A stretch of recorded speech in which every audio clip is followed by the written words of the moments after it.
নমস্কাৰ মৰমৰ ছাত্ৰ ছাত্ৰীসকল, লাৰ্ণ উইথ SPB চেনেলটোলৈ সকলোকে আকৌ স্বাগতম জনাইছোঁ।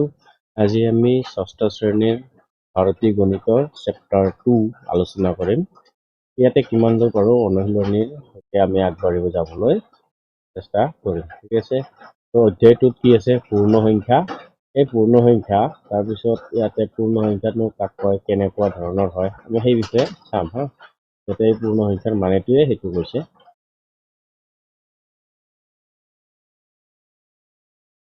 তাৰপিছত পূৰ্ণ সংখ্যা আৰু এটা আছে ইয়াতে স্বাভাৱিক সংখ্যা, পূৰ্বপদ আৰু উত্তৰ পদৰ কথা। তোমালোকে পূৰ্বপদ আৰু উত্তৰ পদৰ কথা পঞ্চম শ্ৰেণীতে পাইছ। পূৰ্বপদ কাক কয় আৰু উত্তৰ পদ কাক কয়। যিহেতু এতিয়া তোমালোকে কোন ক্লাছত পঢ়ি আছ? ক্লাছ 6। তো ক্লাছ 6-ৰ পিছত তোমালোকে কি পাবা? ইয়াতে ক্লাছ 7, হয়নে নাই? ক্লাছ 7 পাবা। তাৰ আগতে ক'ত আছিলা? ক্লাছ 5-ত আছিলা। এই ক্লাছ 5-ত যে আছিলা, এই ক্লাছ 5-ত থকা ক'ব পূৰ্ব পদ। ক্লাছ 5-টো ক্লাছ 7 যিটো পাবা সেইটো ক'ব উত্তৰ পদ। ঠিক আছে, তো ক্লাছ 5 যিটো এতিয়া তোমালোকে 6-ত থাকোঁতে ক্লাছ 5-ত আছিলা, সেইটো কি কোৱা হ'ব? পূৰ্ব পদ। ইয়াৰ পৰা তোমালোকে কি গম পালা? যদি ধৰা ইয়াতে কি দিয়া আছে? 9ৰ উত্তৰ পদ কি হ'ব? 10। পূৰ্বপদ কি হ'ব? 8। এইটোৱে কৈছে ইয়াতে। ঠিক আছে, এইটোকে কয় পূৰ্বপদ আৰু উত্তৰ পদ। যাৰ মনত নাই মনত কৰাই দিলোঁ, এতিয়া তোমালোকৰ কাৰণে অলপ সুবিধা হ'ব। এতিয়া পূৰ্ণ সংখ্যা, আমি চেপ্টাৰ নম্বৰ 1-তে আলোচনা কৰিছিলোঁ পূৰ্ণ সংখ্যা, অখণ্ড সংখ্যা, স্বাভাৱিক সংখ্যা। ঠিক আছে, এইবোৰৰ হোল নাম্বাৰ মই যে কৈছিলোঁ W থাকিলে হোল নাম্বাৰ বুজায়। W ক'ৰ পৰা আৰম্ভ হৈছিলে? 0, 1, 2, 3, 4 এইবিলাক হৈছিলে। আৰু n মানে স্বাভাৱিক সংখ্যা আছিলে, 1-ৰ পৰা আৰম্ভ হৈছিলে। এইটো মানে 0 আৰু 1টোৱে পাৰ্থক্য। যদি 1-ৰ পৰা আৰম্ভ হয় এইটো স্বাভাৱিক সংখ্যা, আৰু যদি 0-ৰ পৰা আৰম্ভ হয় সেইটো হ'ব পূৰ্ণ সংখ্যা। এইটো পূৰ্ণ সংখ্যা W আছে নহয় হোল নম্বৰৰ, সেইকাৰণে ইয়াক W-ৰে লিখা হয়। ঠিক আছে, আশা কৰোঁ তোমালোকৰ মনত থাকিব এইটো বস্তু। এতিয়া সংখ্যা ৰেখাত পূৰ্ণ সংখ্যাৰ প্ৰদৰ্শন। সংখ্যা ৰেখাতনো কেনেকুৱা ধৰণে হ'ব পাৰে সেই বিষয়ে ইয়াতে একো নাই। ইয়াতে 0 ধৰিছে, 1 হৈছে, 2 হৈছে, 3 হৈছে, 4 হৈছে, 5 হৈছে, এইদৰে গৈ থাকিব। মানে এইদৰে কি থাকিব? মই ক্লাছত কৈছিলোঁ এটা কুম্ভকৰ্ণ পায়। এইটো তাৰমানে কুম্ভকৰ্ণ মানে এইটো হ'ব 8, হয়নে? অসমীয়া আৰু ইংৰাজীত ক'ব 8। 8টো ধৰা ইয়াতে কি হ'ব? মানে গৈ গৈ ইয়াতে শুই থাকিলে, তেওঁ আৰু ক'ব নোৱাৰিলে যে কিমান সংখ্যা আছে মই গণিব নোৱাৰিলোঁ। গতিকে মই কি কৰোঁ? বিশ্ৰাম কৰোঁ। সেইকাৰণে ইয়াৰ নাম কুম্ভকৰ্ণ। মই দিছোঁ এইটো কুম্ভকৰ্ণ, নহয়। তো তোমালোকে সেইজনে ভাবি ল'বা এতিয়া যে কুম্ভকৰ্ণ কিয় কোৱা হৈছে। তেওঁ গৈ গৈ গৈ গৈ তাতে শুই পৰিলে, সেইটো কাৰণে কৈছে। সংখ্যা ৰেখাত যোগ কৰা, আমি সংখ্যা ৰেখাত যোগ কৰাও শিকিম। ইয়াতে আমি ইয়াতে অলপ কৈ দিছোঁ, শিকিম মানে ইয়াতে মই অলপ কৈ দিছোঁ কেনেকুৱা ধৰণে কৰিবা। অ'কে, এতিয়া চোৱা ইয়াতে কি কৈছে? 4ৰ লগত কি যোগ কৰিছে? 5। তে আমি কি পাম? 9। আমি এই সংখ্যা ৰেখাডালতো পাব লাগিব। ঠিক আছে, তো ইয়াতে আমি কি কৰিছোঁ? 4 প্ৰথমতে কি লৈছোঁ? 4 ইয়াতে মাৰ্কিং কৰি লৈছোঁ 4। তাৰপিছত 5 ঘৰ যাব লাগিব। ইয়াৰ পৰা ইয়াতে আহিলোঁ 1 ঘৰ, এইটো আহিলোঁ 2 ঘৰ, 3 ঘৰ, 4 ঘৰ, 5 ঘৰ। ক'লৈকে আহি পালোঁ? 9লৈকে আহি পালোঁ। তেনেহ'লে উত্তৰটো কি হ'ব? 9। উত্তৰ হৈছে 9। সেইটো কৈছে যোগ কৰা। বিয়োগ কৰা হ'লে উল্টি যাবা, মানে এইটো চাইড এনেকে যাব, এনেকে যাব, ওলোটা হৈ যাব। ঠিক আছে, এইটো বস্তু উল্টা হৈ যায়। এইটো কৈছে 1 নম্বৰ 8 যোগ 3 আমি যোগ কৰিব লাগে, হয়নে? এই 8 যোগ 3 যোগ কৰিব লাগে। 3 যোগ 8, 5 যোগ 6, 6 যোগ 5, এইবোৰ যে যোগ কৰিব লাগে সংখ্যা ৰেখাত, ঠিক তেনেকুৱাকে যোগ কৰিব লাগে। মই অলপ ইয়াতে যদি সংখ্যা ৰেখাবোৰ পাই যাওঁ, এইটো চোৱা। মই ইয়াতে ধৰা কি যোগ কৰিব লাগে? মই ধৰি লোৱা 5 যোগ 6 যোগ কৰি ল'লো। ঠিক আছে, 5 প্ৰথমতে কি কৰিম? মই 5ত গ'ল কৰি দিম। অ'কে, কিমান যোগ কৰিম? 6, মানে কি 6 ঘৰ মই আগুৱাই যাম। 5ৰ পৰা 6ৰ ঘৰত আহোঁতে 1 ঘৰ আহিলোঁ, 2 ঘৰ আহিলোঁ, 3 ঘৰ আহিলোঁ, 4 ঘৰ আহিলোঁ, 5 ঘৰ আহিলোঁ, লাষ্টত 6 ঘৰ আহিলোঁ, মানে কি 11 পালোঁ। ঠিক আছে, এইটো কথা ইয়াতে কোৱা হৈছে। তেনেহলে মই এইটো যোগ কৰিলো, এইটো পালো। তাৰপিছত মই যদি এইটো যোগ কৰো, মানে প্ৰথমতে মই 6ৰ পৰা 5 ঘৰ যাম, মানে যোগ কৰিম কিমান 5, 1 ঘৰ, 2 ঘৰ, 3 ঘৰ, 4 ঘৰ, 5 ঘৰ, মানে কিমান পালো 11 হ'ব। তাৰপিছত যদি মই 3 লগত 8 যোগ কৰো, 8ৰ লগত 3 যোগ কৰো, কিমান পাওঁ? ধৰা মই এইটো কৰিম, 8ৰ লগত 3 যোগ কৰিব লাগে, এইটো 8, 3 ঘৰ মই যোগ কৰিব লাগে, 1 ঘৰ, 2 ঘৰ, এইটো 3 ঘৰ, কিমান পালো মই 11 লৈ আহি পালো। তেনেহলে 8 যোগ 3 সমান কিমান পালো 11। এইটো হল সংখ্যা ৰেখাত যোগ কৰা।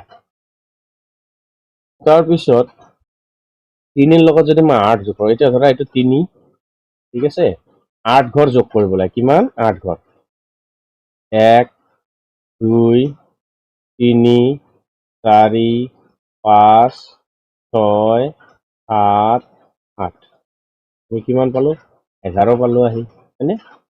এইটো তো এনেকুৱা ধৰণৰ যোগ বিয়োগ হ'ব, আমি চাই ল'ম এইটো, ঠিক আছে।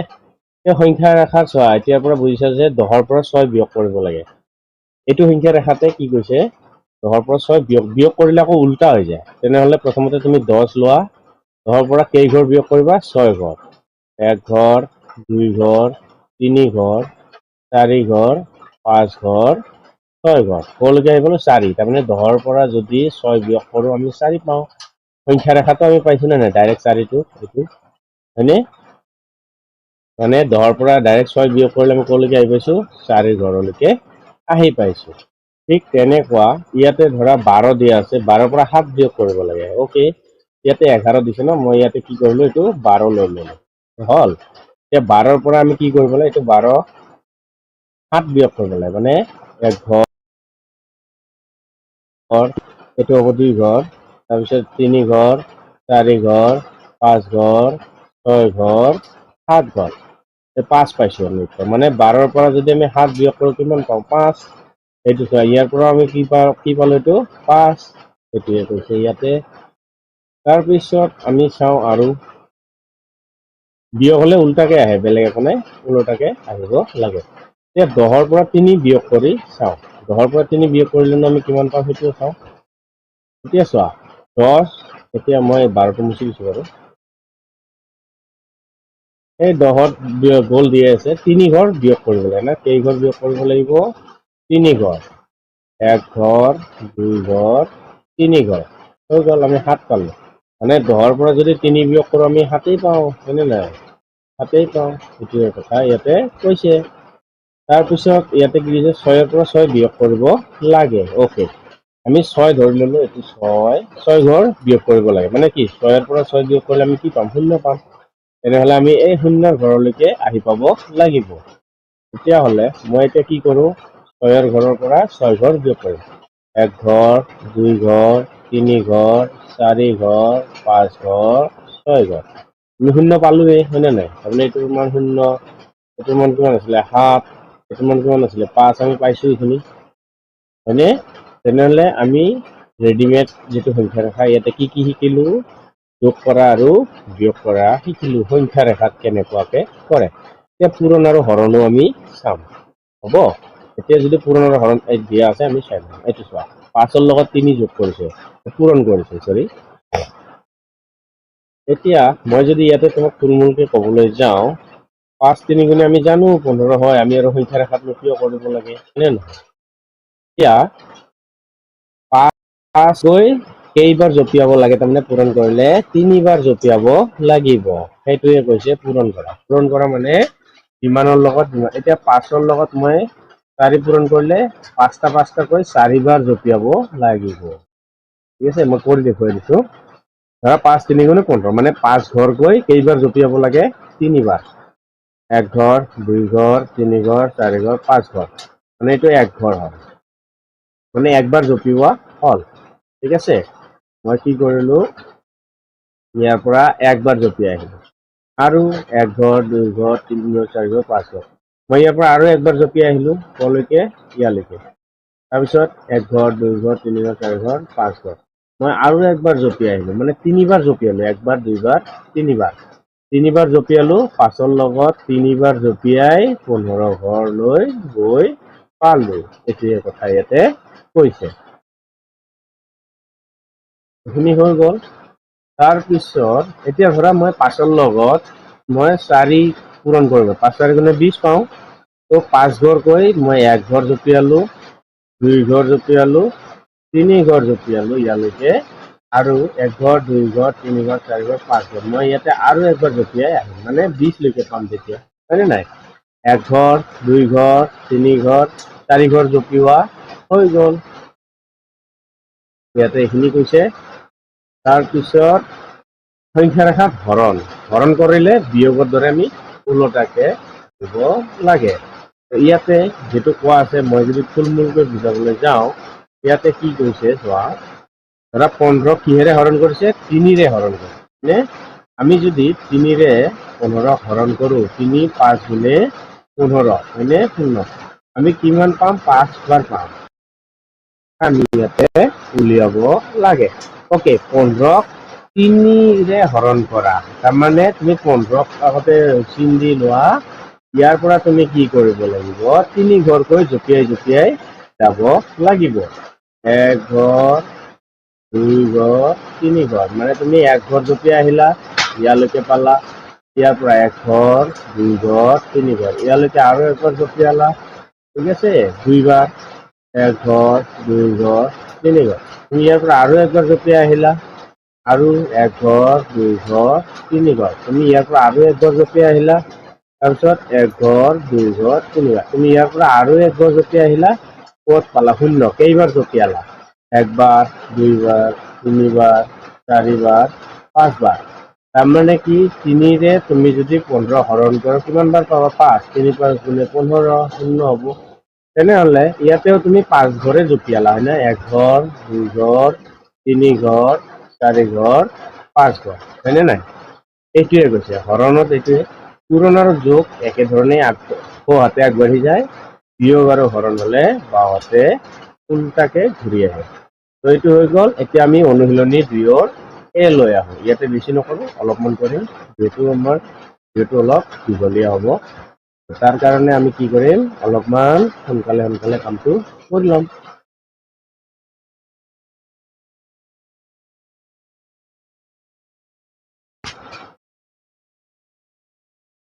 ইয়াতে কি কোৱা আছে, মানে অনুশীলনী 2 এ।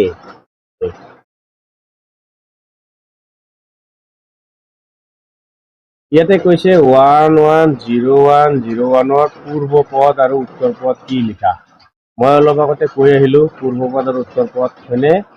পূৰ্ব পদ আৰু উত্তৰ পদ। এতিয়া ধৰা 5, পূৰ্ব পদ আৰু উত্তৰ পদ ধৰা 4 আৰু ইয়াতে 6, এইটো হ'ব পূৰ্ব পদ। পূৰ্ব মানে তুমি ধৰা এতিয়া 6ত আছ, 5 ক্লাছ যিটো তুমি পাৰ হৈ আহিছিলা যোৱা বছৰ, সেইটো কি হ'ব? তোমাৰ পূৰ্ব পদ, আগৰ। আৰু এতিয়া তুমি অহা বছৰ কি পাবা? 7 পাবা, তেতিয়া তাক ক'ব উত্তৰ পদ, ঠিক আছে? এইটো মনত ৰাখিবা হা। এইখিনি মনত ৰাখিলে উত্তৰ পদ আৰু পূৰ্ব পদ এনেও হৈ যাব। পূৰ্বটো মনত ৰাখিলে উত্তৰটো আহি যাব, ঠিক আছে?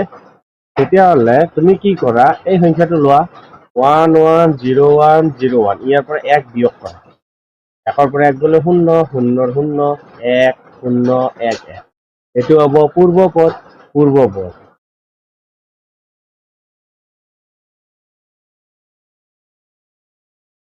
অলপ কাটাকাটি বেছি হ'ল। ওকে, পূৰ্ব পদ কিমান পালো? 1 1 0 1 0 0। তাৰপিছত উত্তৰ পদ কি হ'ব? লিখা ইয়াতে উত্তৰ পদ 1 1 0 1 0 1 আছে, ইয়াৰ লগত 2 হৈ যাব। তোমালোকে এইটো লিখিব খোজা নাই, ওকে, কথা নাই। বা তোমালোকে আৰু এক ধৰণে লিখিব পাৰো, মই তলত লিখি দিছো। ক'ত লিখি দিব পাৰি, কথা নাই। মই বেলেগ ৰঙেৰে লিখি দিছো বাৰু, ঠিক আছে? এই সংখ্যাটো আগতে তোমালোকে লিখি লোৱা, লিখি লৈ তাৰপিছত কামটো কৰা। ইয়াতে কি কোৱা আছে? 1 1 0 1 0 1। তেনেহ'লে ইয়াৰে কি হ'ব লাগে? পূৰ্ব পদ। কি হ'ব 1 1 0 1 0 0 মানে এই একৰ পৰা এক এটা বিয়োগ হলে শূন্য হৈ যায় ন বাকীখিনিতো ঠিকেই থাকিল ওকে তাৰপিছত মই কি কৰিব লাগে ইয়াৰে উত্তৰ পদ উলিয়াব লাগে মানে ইয়াৰ লগত এক যোগে কি লগত হৈ যাব সেইটোৱে কথা ইয়াতে কোৱা আছে বেলেগ একো কোৱা নাই ঠিক আছে 1 1 0 1 0 1 ৰ জায়গাত কি হ'ব এইটো 2 মানে এই বস্তুটোহে সাল সলনি হ'ব বেলেগ একো সাল সলনি হোৱা নাই তুমি যদি মন কৰি ঠিক আছে মই ইয়াতে তলত লিখিও দিছো এইটো হ'ব পূৰ্ব পদ ঠিক আছে এইটো পূৰ্ব পদ এইটো হ'ব উত্তৰ পদ এইখিনিয়ে কথা ইয়াতে কোৱা হৈছে আশা কৰোঁ তোমালোকে বুজি পোৱাত কোনো অসুবিধা হোৱা নাই তাৰপিছত আমি আহোঁ ইয়াতে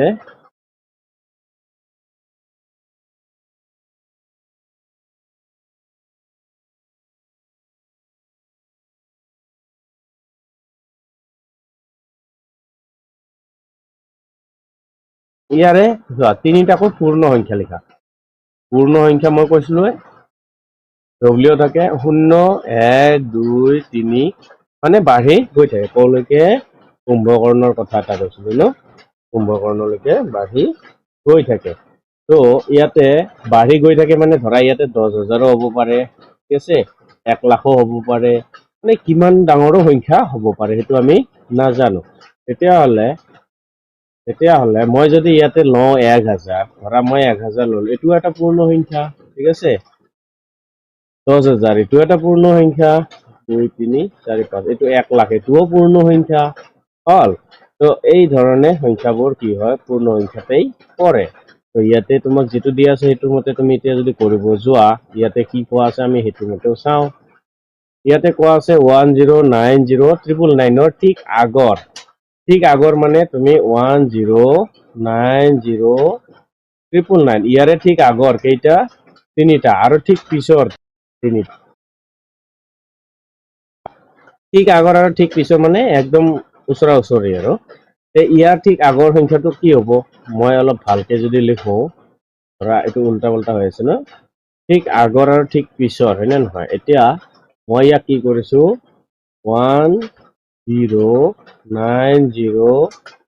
1090 মই ললো ললে এতিয়া মই কি কৰিম ঠিক আগৰ তেনেহলে মই কি এটা এটা কমাই আহিম হয়নে নাই মই ইয়াৰ পৰা এক বিয়োগ কৰিলে কি হ'ব এইটো 8 হৈ যাব বাকীখিনি ঠিকেই থাকিব 109099 হ'ব এটা তাৰপিছত 10909997 হ'ব এটা হয়নে তাৰপিছত আৰু কি হ'ব আৰু এটা আহিব 6 হৈ যাব 10909996 হল তাৰ পিছৰ খিনিত এতিয়া ধৰা ইয়াতে যদি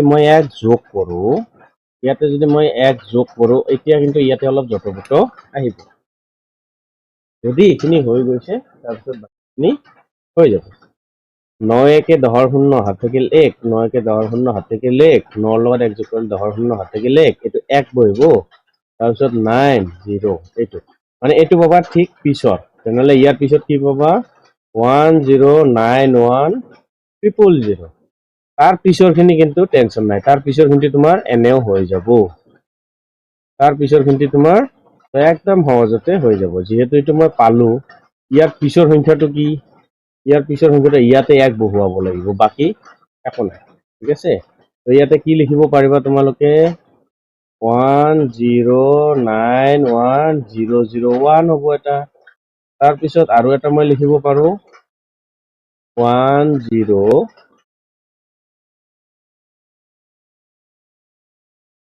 মই ইয়াতে লিখিব পাৰিম আৰু এটা তিনিটা কৈছে নহয় জানো 10910002 এইখিনিয়ে হ'ব ঠিক আছে তো ইয়াতে বিশেষ একো জানিব লগা নাই এইখিনিয়ে জানিব লগা আছিলে হৈ গ'ল এইটোতো মাজৰে দিয়া আছিল বস্তুটো হয়নে নাই এইটোৰ আমি ঠিক আগৰ আৰু ঠিক পিছৰখিনি কৰি দিলো এতিয়া আমি আহো তাৰ পিছৰ প্ৰশ্নলৈ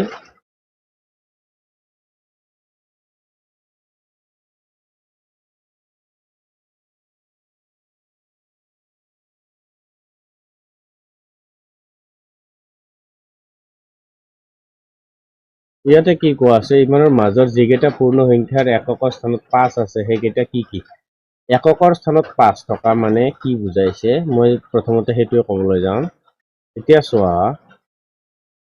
মই যদি কওঁ 105 হয়নে 2005 3515 এককৰ স্থান এইটো হয়নে নহয় এইটো হে এককৰ স্থান অংকটোৰ হয়নে এই এককৰ স্থানৰ অংকটোত আমি এতিয়া কি কৰিব লাগে 5 টকাহে হ'ব লাগে ধৰা মই যদি কওঁ 11 12 13 14 15 16 তাৰপিছত আৰু যদি আমি যাওঁ বাকী এইফালে যদি যাওঁ 16 তাৰপিছত 17 18 19 20 21 22 23 24 25 26 27 28 29 30 ধৰি ললো এককৰ মানে কি হ'ব এইফালৰ সংখ্যাটো হ'ব নে নাই এইটো এই ৰঙা ৰঙা চিন দিয়াটো হ'ব হয়নে এইটো হ'ব এককৰ স্থান এই এককৰ স্থানত বাকী কেইটাটো নেই নহয় এইটোহে হ'ব এইকেইটা নহয় মানে 5 টকা বুলিহে কৈছে আমাক হয়নে 5 টকা বুলি ক'লে এইকেইটা হ'ব এইটো নহয় এইটো নহয় এইটো নহয় এইটোও নহয় এইটোও নহয় এনেকুৱা ধৰণৰ কৈছে তাৰমানে এইটো সংখ্যা আৰু এইটো সংখ্যাৰ মাজত কিমান কেইটা হ'ব আমি যদি শৰ্টকাটলি চাবলৈ যাওঁ ইয়াতে কেনেকৈ শৰ্টকাট আমি চাম সেইটো মই দেখুৱাই দিম তোমালোকক মানে অংক কৰোঁতে তোমালোকে যিমান শৰ্টকাট বস্তুবোৰ ব্যৱহাৰ কৰিবা সিমান তোমালোকৰ কাৰণে সহজ হ'ব কাৰণ পৰীক্ষাটোৰ সময়ো লাগিব না এতিয়া ধৰা 1001 আছে তুমি সেই একটোক ধৰা বাকী 100 মানে কি 1001 আছে হয়নে নাই 1000 যদি মই 5 লওঁ তাৰপিছত 1010 লওঁ কিন্তু এইটোত নাই এইটোত আছে হয়নে 1015 ল'ব পাৰোঁ 1025 ল'ব পাৰোঁ 1035 ল'ব পাৰোঁ মানে 10টোতো ঠিকেই থাকিব বাকীখিনি চেঞ্জ হ'ব 1035 1045 1055 এককৰ ঘৰত 5 আছে হয়নে নাই 1065 1075 1085 তাৰপিছত কিমান আছে 1095 তাৰপিছত 1099 দিছে মানে এইটো ষ্টাৰ্টিং লাষ্ট আৰু এইটো ফাৰ্ষ্ট এইটো হ'ব ষ্টাৰ্ট আৰু এইটো হ'ব শেষ মানে এণ্ড এণ্ড তো ইয়াৰে মাজত এইখিনি বস্তুহে হ'ব মানে এককৰ ঘৰত 5 টকা ঠিক আছে ইমান হাৰ্ড দিয়া নাই ইমান টানো দিয়া নাই তোমালোকক যদি বুজাত সুবিধা হৈছে একদম বুজি পাইছো আৰু ইয়াতে তো ইয়াতে আমি কি কৰিম এককৰ ইমান আৰু ইমানৰ মাজত যিকেইটা পূৰ্ণসংখ্যাৰ একক স্থানত 5 আছে সেইকেইটা কি কি আমাক সেইটোৱে সুধিছে ডাইৰেক্টলি সুধিছে তুমি ডাইৰেক্টলি এনসাৰটো দিয়া কি দিবা 1005 এটা হ'ব 1015 দুটা হ'ব 1025 হ'ব 1035 হ'ব 1045 1055 1065 1075 1085 তাৰপিছত আৰু কি আহিব এইফালে 1095 আৰুতো নাই 1095 লাষ্ট হ'ব ঠিক আছে এইকেইটাই হ'ব সংখ্যা লিখি লোৱা তোমালোকে এই বস্তু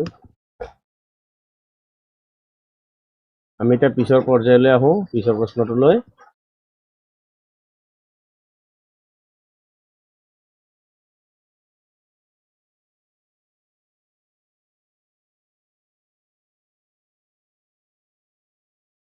ইয়াতে কি কৈছে সেইটোৱে নম্বৰ দিছে সেইটোৱে নম্বৰ আছে ইয়াৰ মাজৰ কোনো পূৰ্ণ সংখ্যাৰ শতকৰ স্থানত 3 থাকিব পাৰিবনে শতকৰ স্থানত 3 থাকিব পাৰিবনে বুলি কৈছে 1001 পৰা 1099 লৈকে গৈছে তেনেহলে 1099 হলে 1100 আহিব হয়নে লাষ্টত ইয়াৰ পিছত যদি মই যোগ 1 কৰোঁ কিমান হ'ব 0011 1100 আহিব তো 1100ৰ ভিতৰত 1100ৰ ভিতৰত মানে এই সংখ্যাটো 3 হ'ব পাৰিব নেকি এই সংখ্যাটো 3 হ'ব পাৰিব নেকি এইটো সংখ্যা 3 হ'লে কিমান 1300 হৈ যাব তেনেহলে থাকিব পাৰিবনে এইটো নোৱাৰে ঠিক আছে এই বস্তুটো শতকৰ স্থানত কি থাকিব নোৱাৰে 3 থাকিব নোৱাৰে কাৰণটো কি এইটো হ'ব পাৰিবনে নোৱাৰে এই উত্তৰ মানে 1001 আছে 1301 যদি মই দিওঁ আৰু 1099 যদি দিওঁ এটোতকৈ এটোহে ডাঙৰ এটো সৰু হৈ থাকিল মানে এটো ডাঙৰ হৈ গ'ল তো এইটো সংখ্যা আৰু এইটো সংখ্যাৰ মাজত যিকেইটা সংখ্যা থাকিব তাতে এই সংখ্যাটো থাকিব নোৱাৰে শতক মানে কি একক দশক শতক শতকৰ জায়গাত 3 থাকিব নোৱাৰে একো থাকিব নোৱাৰে আনকি ঠিক আছে শূন্যই থাকিব তাতে তাৰপিছত আমি আহো পিছৰ প্ৰশ্নটো 2 নম্বৰত দুটা আছে এই দুটা দি আমি বহুকেইটা আছে তো আমি আজিৰ ভিডিঅ'ত এই 2 নম্বৰলৈকে আলোচনা কৰিম তাৰপিছত পিছৰ ভিডিঅ'খিনিত বাকিবোৰ আলোচনা কৰিবলৈ চেষ্টা কৰিম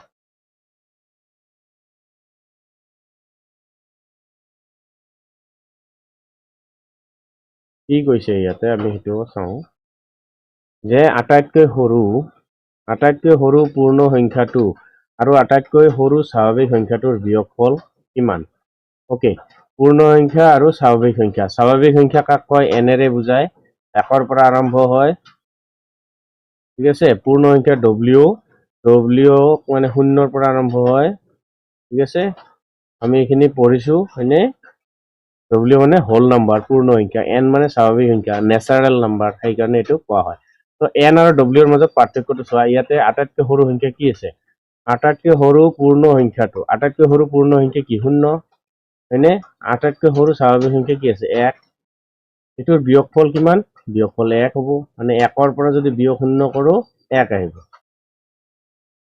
হ'ব এইটোৱে আছিলে ইয়াতে মানে এইখিনি বস্তু সৰু সৰু কথা বুজাব লগা হৈ থাকে তো সেইকাৰণে মানে কি হয় আমাৰ অনুশীলনীখিনি সোনকালে আগবাঢ়ি নাযায় আৰু তোমালোকে যিখিনি পঢ়ি আহিছো পঢ়িব লাগে পঢ়িছো হয়নে নাই মনততো নাই কিছুমানৰ তো আটাইতকৈ সৰু পূৰ্ণ সংখ্যাটো আৰু আটাইতকৈ সৰু স্বাভাৱিক সংখ্যাটোৰ বিয়োগফল কিমান সংখ্যা মই ইয়াতে লিখি দিছো হয় পূৰ্ণ সংখ্যা অসমীয়াত লিখি দিয়াটো বেছি ভাল হ'ব ন পূৰ্ণ সংখ্যা কিহেৰে লিখে ডব্লিউৰে 0 1 2 3 আৰু বাকীখিনি নাযাওঁ তো কুম্ভকৰ্ণলৈকে তাৰপিছত স্বাভাৱিক সংখ্যা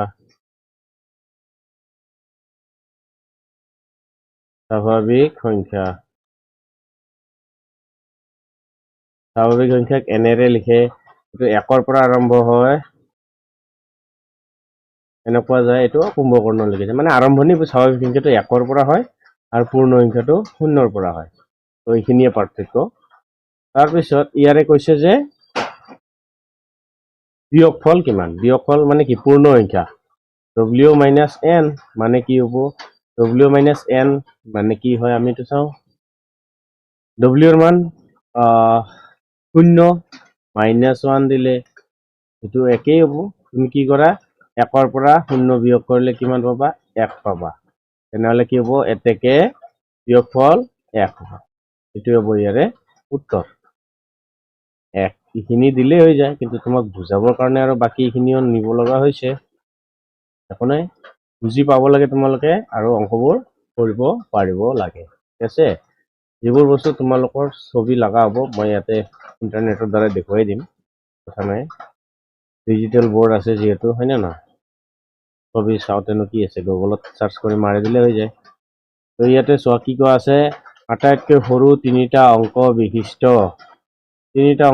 পূৰ্ণ সংখ্যাটো আটাইতকৈ সৰু তিনিটা অংক বিশিষ্ট পূৰ্ণ সংখ্যাটো উলিওৱা তিনিটা পূৰ্ণ সংখ্যা আটাইতকৈ সৰু হ'ব লাগিলে এইটো হ'ব ইয়াতকৈ আৰু সৰু পূৰ্ণ সংখ্যা নাই ঠিক আছে তো যাৰ পূৰ্ব পদটো দুটা অংক বিশিষ্ট এটা পূৰ্ণ সংখ্যা ইয়াৰ পূৰ্ব পদ কি আগফালে 99 আহিব সেইটো কৈছে যে তেনেহলে এটা উলিয়াব দিছে কি 100 ইয়াৰে এইটো বস্তুটো কি হ'ব 100 তেনেহলে তোমালোকে চাগে নিশ্চয় বুজি পাইছে এইটো যে আটাইতকৈ সৰু তিনিটা অংক বিশিষ্ট পূৰ্ণ সংখ্যা তিনিটা অংক ইয়াতে আছে না নাই 1 2 তিনিটা আছে হয়নে নাই যাৰ পূৰ্বপদটো দুটা অংক বিশিষ্ট এটা পূৰ্ণ সংখ্যা হ'ব ইয়াৰ পূৰ্বপদ দুটা অংক বিশিষ্ট হ'ব না নাই 100ৰ আগফালে কি পাওঁ আমি 100ৰ পূৰ্বপদ কি পাওঁ 99 সেইটোৱে তেনেহলে ইয়াৰ এনসাৰ কি হ'ব 100 এইটোৱে ওলাব দিছিলে ইয়াতে ঠিক আছে 100 আৰু সেই 100 টকীয়া নোটটো নহয় কিন্তু দেই এইটো হ'ল বেলেগ তো ইয়াতে 2 নম্বৰলৈকে কৰিলো তাৰপিছত খালি ঠাই এইবোৰ আমি বেলেগ এটা ভিডিঅ'ত কৰিম দিয়া আমি আজিৰ ভিডিঅ'ত ইমানতে বিদায় লৈছো আকৌ লগ পাম নতুন এটা ভিডিঅ'ৰ সৈতে ধন্যবাদ